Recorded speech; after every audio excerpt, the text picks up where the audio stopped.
Hello everyone, and welcome to another expert session number 83. Wow. And today I have the pleasure of hosting Dave Morrison, author of Grow Like Tech. Dave has spent over 15 years at the intersection of growth, marketing, and technology. He's helped scale global brands like Lego, Gymshark, and Huel during his time at Meta. He also led TikTok's lifestyle, retail, and e-commerce partnerships, guiding some of the world's most innovative brands on how to grow in fast-moving digital ecosystems. Beyond his impressive background, Dave has a deep love for music, and that creative energy shows up in how he thinks about rhythm, culture, and momentum, not just in art, but in business. His book, Grow Like Tech, captures the playbooks and mindsets that power big tech, from how they build culture, experiment fast, and scale teams, to how they think about failure, resilience, and long-term growth. Instead of summarizing the book, we'll go behind the pages, exploring stories, lessons, and moments that shape Dave's thinking. So before we begin, I'd like to thank our partners for making this session possible. VTEX, powering global e-commerce experiences. eTask, the AI-driven help desk for e-commerce teams. PagBank, a fintech redefining financial access in Brazil. And Airmeet, of course, our platform for bringing this community together around the world. Dave, thank you for being with us. If you hear a bit of noise today, I apologize. I just arrived from Romania as well, but we'll do the session anyways. Dave, we always start with a opening and controversial question. And the opening and controversial question for you is, in tech, we hear fail fast as a badge of honor. But in the real world, where reputations, resources, and people are on the line, can fail fast sometimes be a lazy excuse? I love your take. And when does moving fast help you win? And when does it actually destroy the very culture you're trying to build? I suppose where are you failing towards is probably my take on that. Like, what's the North Star? What's the strategy? What are you trying to do? What are you trying to achieve? Um, to in order to move fast and fail fast. I think that's the thing. Do people know what they're doing? And I've seen um, in organizations, two very different organizations, very different cultures, East and Western culture, where the more Eastern culture, I'll say, was just going at lightning speed, but a bit rudderless, and kind of bulldozing their way through. I just think it was wasted energy a lot of the time. And then the more Western culture, i.e., Meta, did have a bigger kind of North Star mission and overall strategy, and failing fast made more sense. So it was a good use of energy to get towards a North Star, where sometimes if you're rudderless and just going for the sake of it, it's not good for anyone. Brilliant. Thanks very much. So, Dave, let's start with perhaps a little bit of your personal journey, origin story. I love following your content. I think we connected because of the London event. We did with you ended up not being able to join the London event, and from that point on, I started following your content on LinkedIn. So you talk a lot about you have this sort of drops, where you share Oh, content books nuggets. and yeah, I love that. I love that. I love your artistic, perhaps, view on life and music. So perhaps you can tell us about your journey. Where does music falls and what it taught you that tech would never teach you otherwise. Yeah, I started doing those content nuggets. I used to do them for clients back in the day, because I used to send out, when I was working at Meta, I used to send out weekly product updates, and they're all a bit stale and boring. And I was like, here, I'll just include a podcast or a book recommendation that might be useful to that business, their culture, or kind of help them kind of think outside their bubble. So I kind of started doing it again, and then I started including music because LinkedIn is full of boring narcissists just talking about themselves. 100%, yes. Yeah, it's so corporate-y and so ChatGPT written. I was like, fuck this, I'm gonna put some tunes in. So that's where we come to there. So the bigger question is, what did I take from the music world to tech? Actually, the best 4 days of work I ever did was when I learned the most. Was never in tech. I don't know if there's any music heads here, but Mr. Scruff, he's a DJ producer from Manchester. I was kind of his semi tour manager for 4 dates in Ireland years ago. We're talking 15, 16 years ago. Uh, and he went, he'd, first of all, he'd, again, a DJ, but he'd bring his own sound engineer. The amount of care is phenomenal here. So he brought his own sound engineer, uh, and they go to the venue about 8 hours before he's supposed to start, and they would do about an 8 hour sound check, which is insane because most DJs today just show up with a USB, plug it in, and get out. They went there and they stress tested the stage, the setup, and everything. And in one particular venue, which I know well, they they changed the speaker setup. So they put the subwoofers along the stage. It'd never been done before, and it completely changed the room. Everyone was like, "This room's better because," but they did that through experimentation and care. They're there the whole day, and it was like, "Well, how can we make this better?" Um, the best part about all this is we're going to another venue the next day, and Mr. Scuff, the DJ, took out he had this kind of folder with all these little boxes of feedback and stuff to enter in, and he actually scribbled down the setup he changed, so how he changed. He sketched out what the changes were.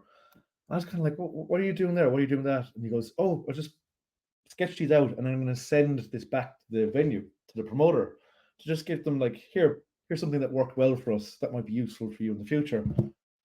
I was blown away because it kind of demonstrated three things. Like he just had a the curiosity and care to go deep and try and figure things out.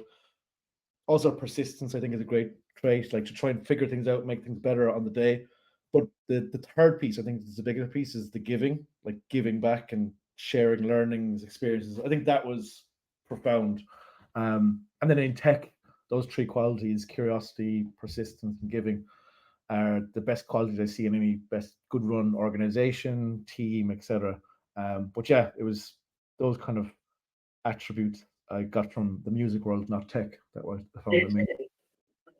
Amazing. And so you were working with a producer. He used to he was a guy who so he was a DJ, right? That's Yeah, why. yeah, yeah. Touring Okay. DJ as well. Yeah, yeah. And what was that? What was your transition into tech? How did that happen? Uh so when I was in the music industry, I was doing promotions, and I kind of started to. Facebook was just coming around, and I started to kind of see that as a promotional tool. Setting up a page for a club night, obviously postings, Facebook events, all these things. So I started to kind of like learn by doing myself, trying to figure out this new I suppose way of marketing or way of promoting. And then I kind of started to help bands. I helped the Rubber Bandits. Probably no one's heard about them, but they got really famous. They had a big viral hit, so I helped them promote that. And yeah, I just kind of learned by doing social media. And then after 2 or 3 years, I had to get out of the music industry because it's there's no structure to it. You barely get paid half the time. It's more of a passion existence than a paid existence.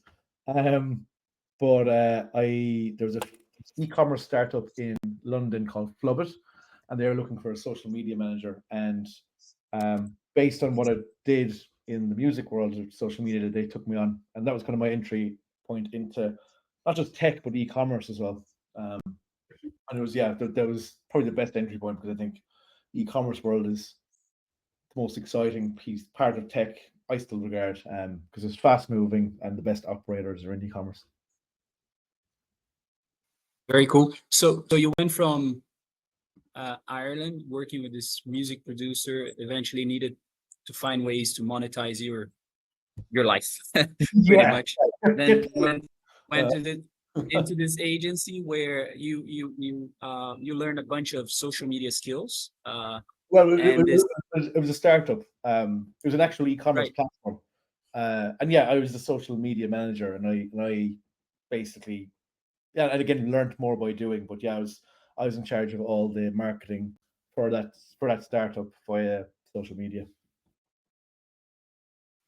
So from that to the, let's say, lead to the bigger companies, I like just so you understand why I'm asking you these questions. I like typically we start as a blank slate here. There's some structure that I sent you before the conversation, but I think it's important to understand a bit of your life and what led you to what you're doing today. So from that agency to working to the big tech companies, and what was that that process and that movement like? What happened?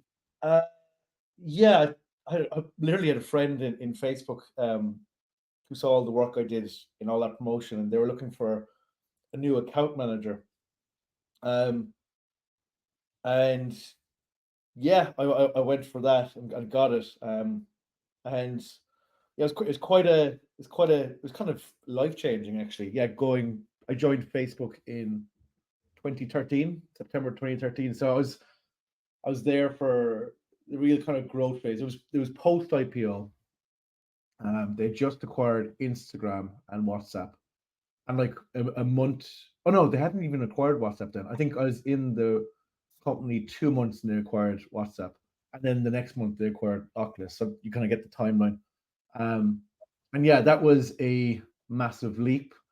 I was basically given a book of business of brands like Shop Direct, who are now very. I got Lego. I was beaming to get Lego because as a child I had mountains of boxes of bricks.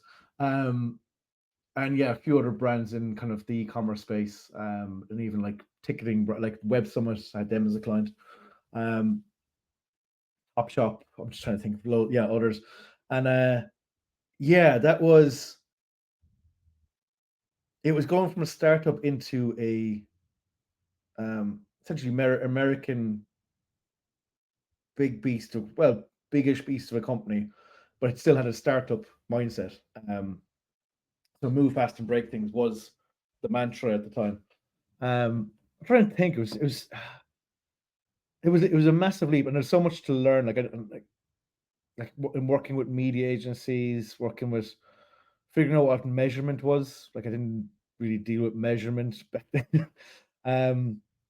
Trying and then actually realizing what all these pixels do, all tracking this. So it was a big technical leap from being the social media, which is more of a creative, especially organic social media. It's more of a creative space to just kind of post fun things and entertain people. Whereas this was this is real business. This is real commercialism. So that was a great leap. And from the, I think what's really interesting is there are a couple angles in this conversation that we could take. For example, at that time, post IPO, I'm not sure if Facebook was already in Europe or had decided that I think their headquarters was in Ireland. Was it not? Or Yeah. For so they basically followed the Google model. They set up their European, or sorry, international headquarters in Dublin. And you just had a lot of Googlers come to Facebook then. But yeah, they had presence like London, big presence in London, sure. Berlin, Hamburg, Warsaw. Yeah, they're fairly established in a lot of the markets by then. Yeah, 2013. It was I think it was 2011 thereabouts when they started to really move into Europe. And so if we talk about culture, right? Because it's you talk about building culture and in Grow Like Tech, you're right that culture isn't a byproduct, but a system that enables scale. So I like you to share a couple of stories there, but you're in this hyper massive growth phase, and let's say that this is a very big American company with an American culture, and then you guys are Europeans, right? And that's me, it's a night and day. Yeah. The way of, so how do you?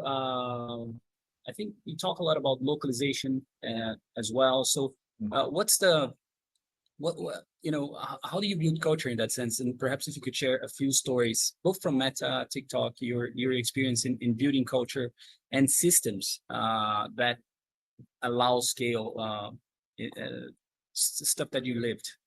Yeah. I think Meta was kind of best in class. from what I've seen. Obviously, they took a lot of learning from Google. Um, as in, like you would have seen, like the likes of Sheryl Sandberg and all these leaders come from Google to Meta and like, okay, here's what worked really well there. We're going to scale that up, and what doesn't work, we won't do. So there's a bit of a playbook there, but I think we're again Meta really good. It's like they did have a very clear mission, you know, make the world more open and connected, all that.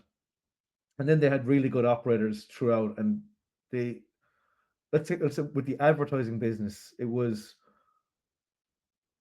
quite clear that they wanted to make it was a fully fledged advertising and wanted to rival or get on par with Google. Um, but culturally, they allowed localization, and also listened. I think that's the thing. I saw the other side, right? I'll flip it. Where TikTok is coming to the West, and particularly TikTok Shop. I might be digressing here, but this is just top of mind. Uh, they're not doing it the right way. They're expecting to export the Douyin Mm-hmm. app and shopping culture and buying culture and how to work with merchants. They're Mm-hmm. they're they're supplanting that into the West, and it's not it's painful. It's a painful experience. Like I can this is a safe space. I can tell you that like my start of this year Q1, the last quarter, I was at TikTok. Hang on, hang on. Hang on. Do you have an NDA or something?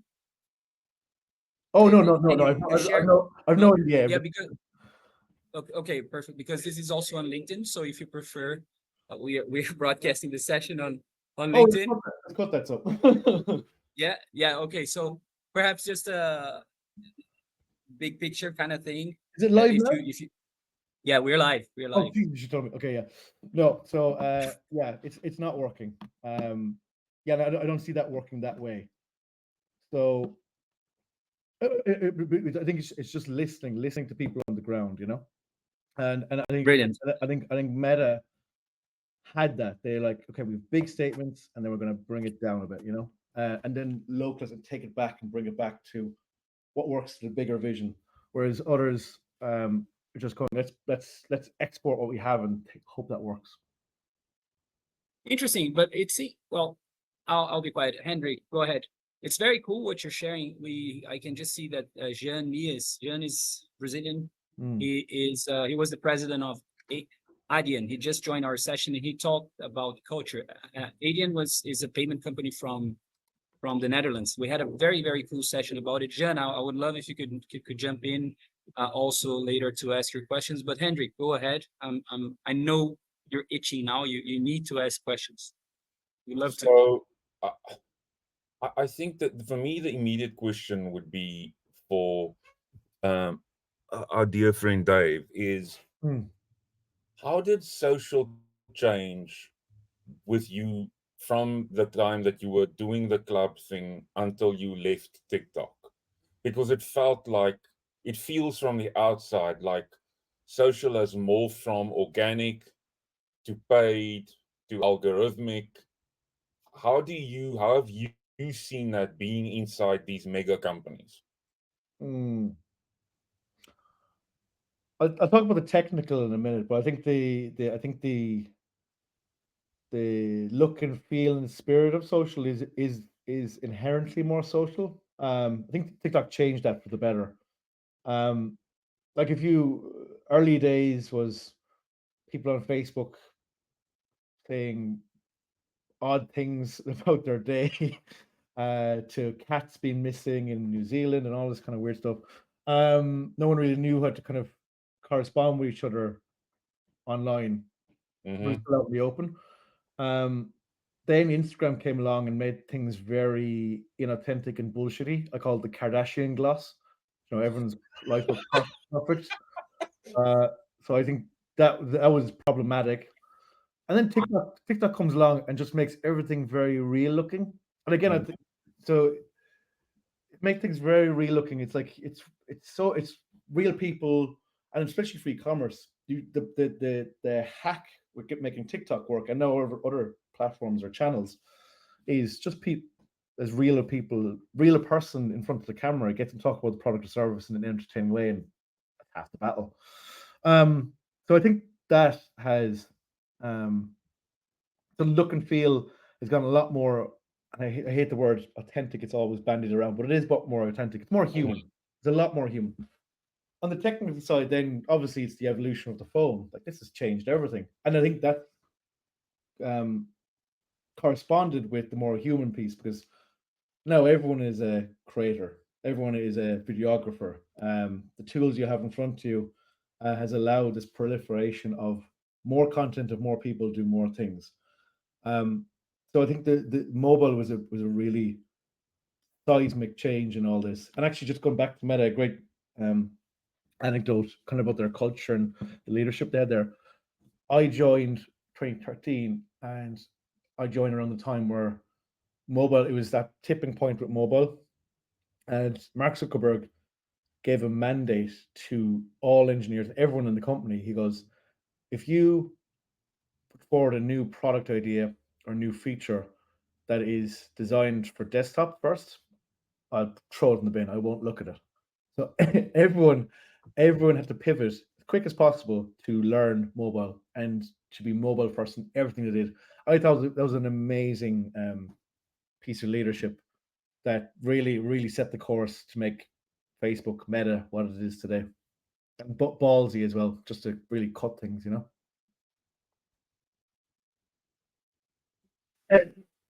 Hendrik, are you there? I am. I'm just trying to process what I just heard because with Dave, Dave is for me very unique in the sense that he's worked for one of the largest companies in the West, Meta, Facebook, and then he's also worked for one of the largest private companies that's Chinese. So from a cultural standpoint, what was the biggest learning that you took? Obviously, understanding that this is a video that's going to the entire web, but what's the biggest learning that you saw, the difference between a global company coming from the US versus a global company from China? Yeah, there's two quite different stark differences, and I like both, and I think there's a place for both, but I think they can both go too far in the spectrum either way. So West, a lot more consensus building, a lot more alignment needed in meeting, bringing people together, bringing people on a journey, which I hate. I hate that term journey. I think it's bullshit. Everything's an adventure. Like a journey is Hendrik, me going down to you in Cape Town. We know how that will go, but the rest of it, it's an adventure. Stop saying journey. On the other side, then the more Chinese way, the Eastern way is like really moving fast and really going. It's just going for it. Um, not half as much alignment and everything. It's just go speed, energy, throw capital, throw people at it, and I love that as well. When I joined TikTok, the energy was phenomenal. I could do a lot more than I could, let's say, a Meta. But then as well, kind of, it can be a bit rudderless and it's just a bit too much push without the thought or the alignment. So if you can marry the two, you will dominate the internet. You will dominate the industry.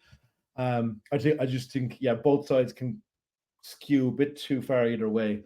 But they're the two kind of attributes I saw the most stark from the two of them.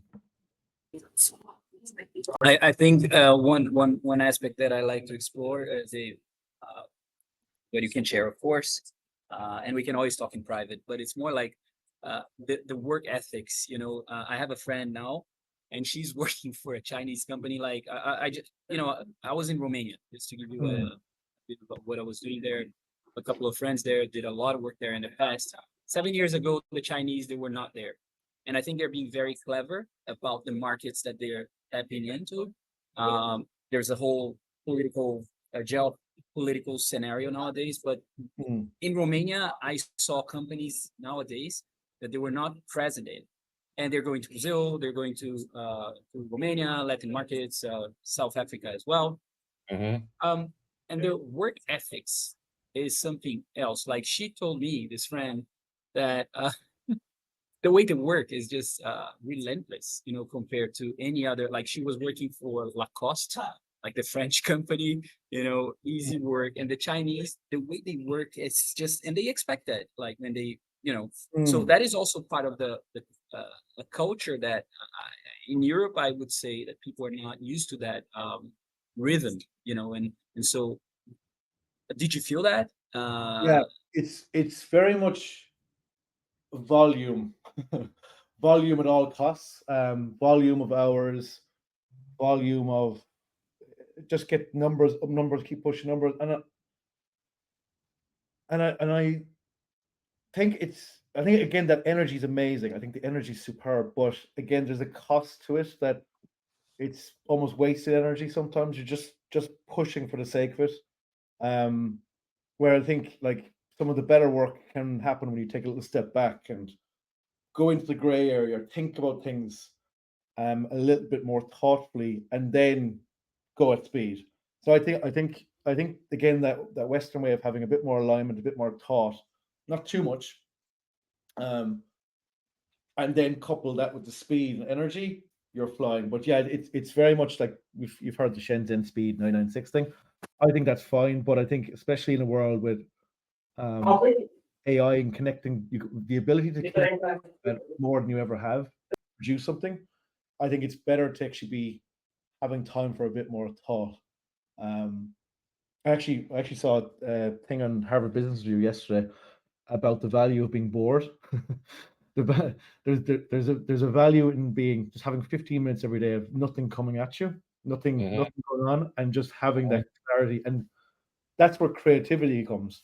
And especially in the world with AI, where you can kind of on paper do anything, your mind and be able to think creatively is going to be more powerful than ever. And I think that kind of let's keep pushing and hustling at all costs is a detriment to that ability to be creative. So on that note, why did you decide to write a book? It actually goes back to my music industry days. So I left Meta at the time, 2019, and in between jobs, I was going to work with friends of mine who I worked with 8, 9, 10 years before in the music industry, and they were setting up a festival. They wanted me to help program the um, part of it with them. It was my first time in meetings with them in about 10 years, and I was kind of blown away by like how they operated and what I had learnt and seen. Um, like I just like I was like kind of they're not doing themselves favors here. But again, it's the stuff they didn't know what they didn't know, and I had learnt all this stuff. So things like coming to the meeting and go, what's our desired outcome? Um, how are we thinking about scaling this? Do we have do we have learnings from past festivals that we can bring forward here? All that was missing and absent. So I was starting to think, I was like, hold on. I actually put together a presentation that goes, here's the stuff I've learned you could apply to these festivals and stuff like that. And then I realized I had like 70 or 80,000 words in my Kindle notes of books kind of related to this. Like I kind of nerd out on corporate culture, like Netflix books, Amazon, and everything. I had a lot of corpus of notes from them. So I kind of I've half a book here, kind of on this topic about how businesses, organizations, other industries, or people can learn from these tech companies how they've grown and scaled. And essentially, it all comes down to it's actually just people, how people make decisions, how people work together, how people frame things, and how people move together. So what's the biggest mistake companies make? Oh, that's a great question. Um, I think speed is a massive problem in a lot of, well, yeah, there's a lot of places that have speed, but I do think the having clear missions and visions is something that tech is kind of famous for, like big audacious goals, big whys, big why are we doing this? I think that's something that most other industries and people don't or organizations don't have. Why are in existence, and is it Is it big and bold and audacious? Is it somewhat achievable? Are people aware of it? Are the employees aware of it? Are they reminded of it? Are leaders bring back what they're doing to it? I think that's it. Like I look at industries like I'd say the Irish health sector, I can call this out here, is deplorable. It's for a country with like some of the highest income per capita, they essentially have one of the worst health systems in the world. And it's if you went in and go, why is this? Why is there's no leadership in there going what trying to figure out the big why of this. Obviously, to make this a really good health sector, and I think it's all just these middle managers kind of working their own little domains and making things wrong. Whereas I think if there was a purpose and a positive purpose to that organization that everyone got behind, it might change how everyone thinks and everyone might act better to help make that service better. Brilliant. I have let me just see because Jean might join us, Kamal, and one. So Gustavo, get them ready, please, if they want to join. Let me just see. Yeah, on the note of mistakes, perhaps Dave. Um, you noticed that your friends had and I think Gustavo and I we're always talking about. I'm not necessarily about productivity, but how can we run our meetings also? How can we have more structure? So perhaps can you share not now but afterwards, like your mental model? Of course, we're going to promote your book and but just a mental model on how do you suggest us like to run meetings, and perhaps what structure, if I could ask now, would you recommend for startups? Let's say we are a startup here as well, to run our meetings, like that's so important. So, I think it's very simple. I got it from Meta. What is our desired outcome? That's one of the clearest views on why when people get together. What's and both parties can have different desired outcomes. That's fair, but basically you're going into a meeting with an understanding of purpose and clarity what you need to do, and it's missing from so many things. So I see a lot of I used to manage a lot of teams like who looked after clients, and try to ask them like, what's the desired outcome of that meeting with that client? And it just they might have some ideas, they have agenda, but like there should be just one crystal thing that you want everyone who comes out of that meeting to be able to understand or do. So desired outcome. Just keep hammering that. Ask yourselves that, even in the meeting, like what's our desired outcome here, and everything gets easier after that. You don't need big reams of agendas. You don't need notes and all that. Just let's figure this out. What's our desired outcome together? Bravo. but I think getting down to that very one thing is probably the hardest thing, right? Like, so because you need to think, and thinking is it's challenging, right? What is the reason for this meeting? Like, so you can come to you can have like an actual conversation about that very problem that you want to solve, and the desired outcome. And that's something that because we're trying to structure our meetings and being very selfish here. No, just take sometimes I'm like, yeah, I'm like, we have our Monday meetings, and then life is happening, and there's fire, and we sold projects we need to deliver. It's just Gustavo and I, and of course we have this other support, but we are doing most of the things. So it also weeds out, do we even need a meeting? I think there's exactly, yeah. Like is something since the 1985 or something, like the amount of meetings people have has increased like 45%. What are we talking about all the time? Like I look at Shopify, like who I see kind of as best in class organizational culture these days. Like there's a Toby there who's like, yeah, he mandated having no meetings.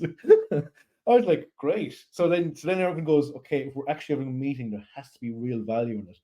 So desired outcome as a mental model for meetings or not having meetings works every time.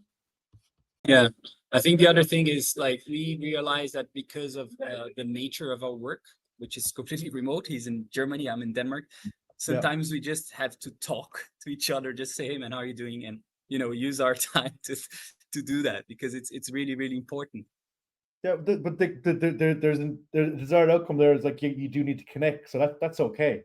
I just think most people in business in the world go into meetings and engagements blind as to why they're doing it.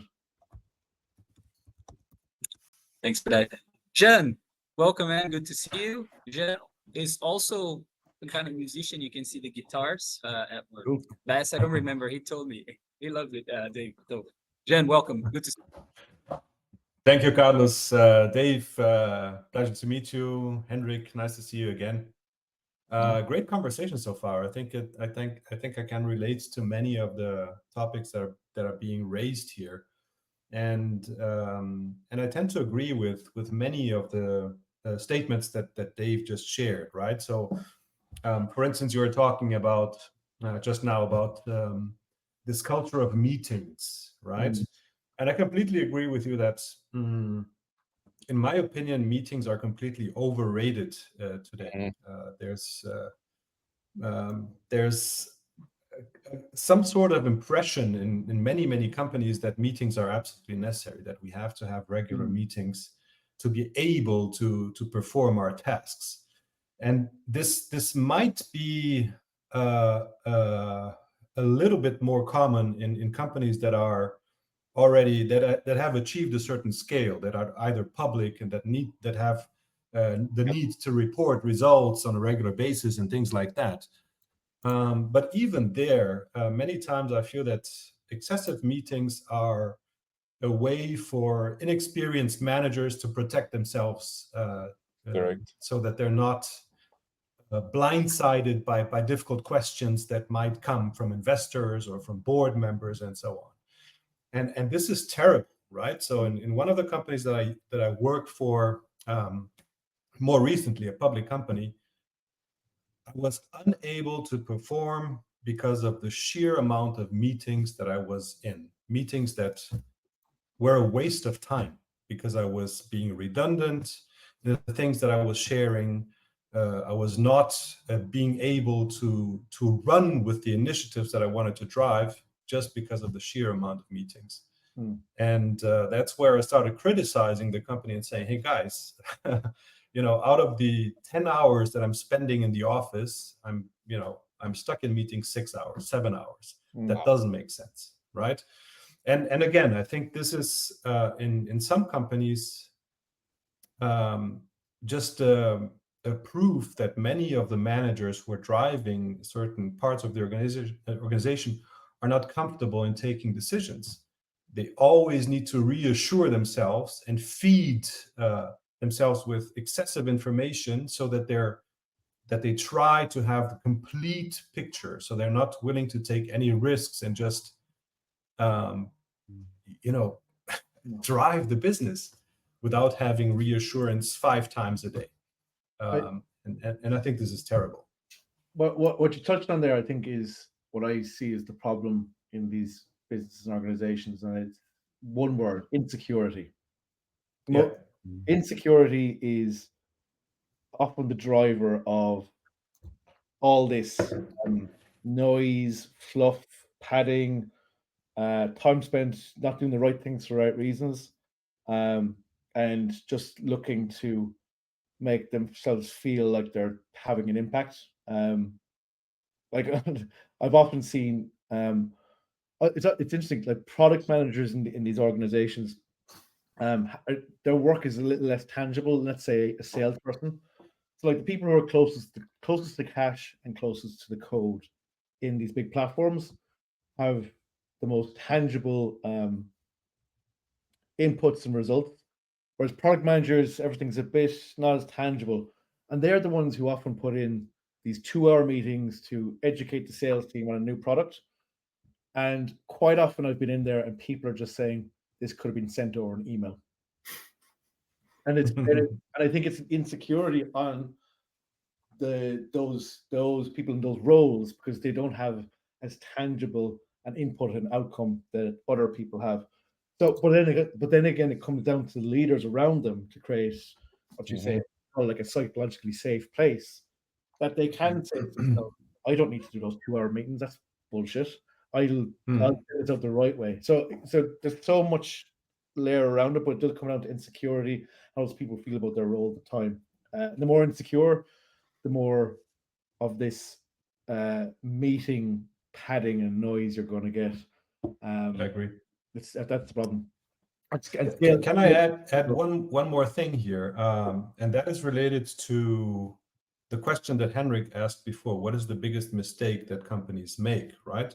And I think those two questions are very, very closely related, because in my opinion, the biggest mistake that many companies make is not to provide clarity in the sense of what is our purpose, what is our objective, what is our goal as a company, what is expected from you as a member of the team of this company, right? What are you supposed to accomplish and bring in, and this leads to, like you said, Dave, to insecurity. People are not certain about what I should do here, and how far can I go to make it happen. How often do I have to go back to my superior or to whomever to ask for reassurance, to make sure that I'm not making any mistakes? And like I said, the problem there is clarity. If you have a clear North Star, clear expectations, clear definition of what is the expected results that each team member should bring, you kind of minimize the sense of insecurity that exists. I'll add to that. If you have clarity, perfect. Yeah, there's another kind of framing that helps you add to it. It's like, so clarity is the why, let's call that, but the actual how is one of my favorite thinking is impact over effort. So if they have clarity to get to where they need to go to North Star, great, but impact over effort will rules out a lot. So what's the easiest way to have the most amount of impact? So going back to the example of product managers who need to educate sales teams or clients on a new feature, a 2-hour meeting doesn't really align to impact over effort. You're yet sending the email and communicating it that way, you're still getting the message out, is impact over effort. You're still having the same amount of impact, just little amount of effort. So again, I think that's on leaders to have clarity, but also kind of give teams a kind of shorthand of ways of how to think and how to operate.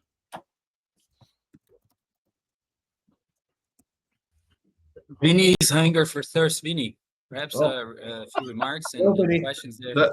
Hey Dave, that may be the most Irish explanation of something in the world. I love it. You just reminded me of the poetic license of being Irish.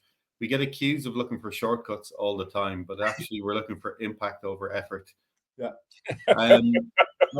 I think strategy doesn't exist anymore. That's why everything that you say holds true.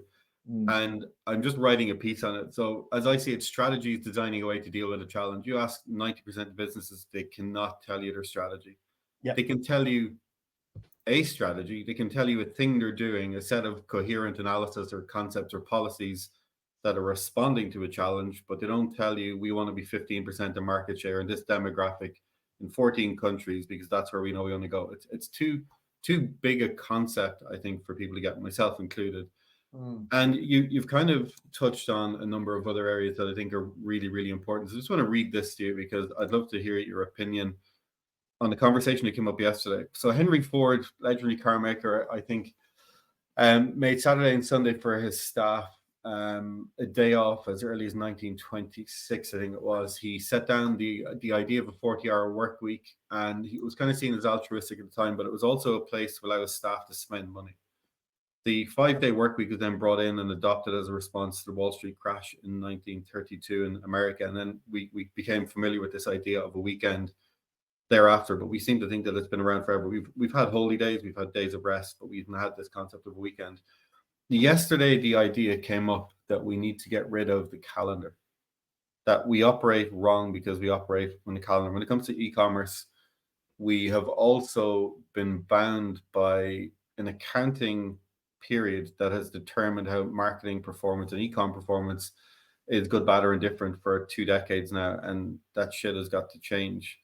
Dave, how do you think we'd operate in a world where something like a calendar doesn't exist, or we don't have to work by accounting periods? And I'm thinking of Donald Trump here saying that quarterly reports should not be needed anymore. And I can't believe I'm saying this, but I'm inclined to agree, because you can't have as much impact if you're a publicly listed company over a 3-month period as the practice allows. And the other thing that strikes me from listening to you and listening to you always, you have a brilliant framework inside your head. Like you have soaked up all that structure and framework capability within corporate world, and you can assimilate things really, really quickly and become creative then as a result. So I'm wondering, in this new world that we go into, does the calendar hold us back? Does timing? How do you see that sort of culture development over time, or where can it go? Well, thank you. I'm just a sponge, a spongy octopus, I call myself. I take it in and I go everywhere. Like I just take from everyone else. It's weird. It's weird you're asking this question. Wow, what a profound question. Because I was just listening to Rory Sutherland on Performance Marketing World podcasting this morning. Okay. And he made this point around quarters, that like as in like proving the value of marketing is problematic, because the accountants, the CFOs look at things in quarters and don't understand or have a clue or want to understand brand building, which can't happen in a quarter. So to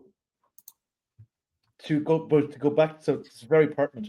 So if you remove calendars, I think if you remove calendars, you remove people's restriction in their head. Going back to the insecurity chat we just had, all these boundaries and restrictions allow for people to be more comfortable in a place that's understood. So saying, "Oh, we can do this in this quarter" is great, and it makes me look good to my boss, and therefore I'm happy and I feel somewhat more secure and comfortable. But is it the right thing for the right reason? Maybe not, especially when it comes to brand building. Brand building takes years, decades, so on and so forth. Yeah. And an agent AI isn't going to do brand building for you either. Come back to our chat, Hendrik. So I think for humans, yeah, if you remove, actually, I start my book off with the line, "What worked last week won't work this week." Yeah. So Henry Ford deciding in 1920 that we should have weekends so people can buy things is 100 years old. Should we still subscribe to that thought? That's something to be challenged. Should we just subscribe to how we did something last week? We should challenge that. I'm all for an experiment. We remove calendars, remove all that. I do think the quarterly thing is really, really prohibitive, and I've seen it in organizations, kind of like how often do you see Shopify and Amazon and everything? One quarter, like, oh, they're rock stars, they've done over 10%. Next quarter, everyone's saying, oh, they're down 8%, and they're like, oh, they're shit. I'm like, the same fucking company. Like it's weird. It's weird you say Shopify and you denoted their organizational culture. There's loads I don't like about them, but during that conversation we had yesterday, I kind of said they're one of the only brands that publicly state we're building a 100-year company. So what happens over 4 quarters in 2026 doesn't matter. And I can imagine Toby at some point saying "fuck you" to the market, and literally saying "fuck you." I don't care what happens over a 12-month period. We're building a 100-year company, so bear with us while we fuck this up along the way. And so does Gymshark, Ben Francis, does the exact same. Yeah. Sorry, I'd forgotten Ben when I was thinking about that. Another frame of reference in there, but it's a weird one. Like the idea of removing comfort is kind of unnerving for most people. I handle ambiguity really well. I think at least I operate in that world without getting too squeamish. But there's this one other comment. I'd love you to meet Daniel Hume. He's the head of agentic at WPP, and he made this wild statement that he was talking about singularity and where it's all going with AI, and he's well placed to talk about these things and at levels way above me. But he said, imagine if everything was free. He can see a point in the world in the not so distant future where everything has a production cost of zero, therefore has zero value. You want to go get new shoes, they're free. Going to go see Man United, Division 5, it's going to be free. But that whole idea was then how do you occupy your time? And I think it's one of those areas that we're going to have to get to, and things like the 4-day work week may not be so wild, but for very different reasons, because now that's what we actually need for people. It's interesting because I'm also kind of, you say that the 4-day work week, I'm also kind of in my, now that I'm out on my own doing my own thing, I kind of came up to the world and goes, yeah, I can do 3 days work, and thought, actually no, I can't. I actually have to work harder than ever I have. And also I'm starting to see like what's creating value and what's really having an impact in the world, what's really working and standing out. And I'm starting to realize, so I say impact over effort. I think impact over effort in the moment, in day-to-day business decisions or day-to-day movements in business is vital. But on a broader macro piece, I think doing the hard things that other people won't do is the real differentiator. And I'll give you an example. Actually, here's a great example. I see, I'm not really a fan of it, but like the Diary of the CEO podcast, they clearly went into video before everyone else, and like really operationalized video. And then they did things like they'd have a concierge pick up the guests. So they had this whole experience and this whole feeling, and every little touch point was done that other people were not doing. And now people will start going, oh, we should do that. But they were clearly pushing these little 1% moments, but it's always, let's do the harder thing that people aren't doing. And you could see it's taken off. It's like, what's one of the biggest podcasts in the world now? Probably valued at 435 million. There you go. And it was just, you could clearly see it's, okay, we're going to do the things that other people aren't doing, the harder things. And that's what's making people stand out. So I'm starting to see it. I had to catch up with I don't know if you see Henry Hayes. He does these LinkedIn skits. But he's a comedian. He said, well, Dave, I saw people over COVID, just comedians like me, just doing green screens. I was like, yeah. I was like, I'm gonna do the things people aren't doing, and I'm gonna go out into the street and start doing things. And now he's just starting to take off because, again, just that mindset. I'm gonna do the harder things that other people aren't doing. So, yeah, I don't know if I'm answering, but it's I'm kind of in two minds. I think in the micro, impact over effort. Yeah. Do it the Irish way. But in the macro, you have to go in and push into the hard things. I think especially with AI, and like, oh, you can do a nice product video with fucking Sora. Even it just looks a bit sterile. Whereas if you're going to go out and still do a high-end craft shoot, it will stand out. And again, doing the hard things while everyone's trying to do the shortcuts is going to be a way forward. Amazing. The question I have for you, Dave, and thanks for sharing all of that, is someone calling here? Oh, next time my internet is not okay. That was Kamal. You don't need to give names, but a story that didn't make into the book.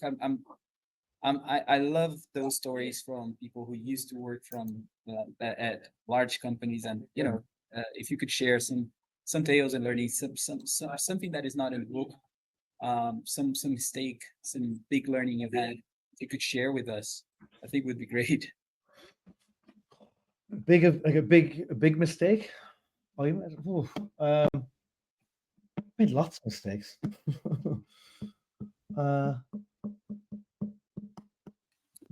Failure, uncertainty, yeah.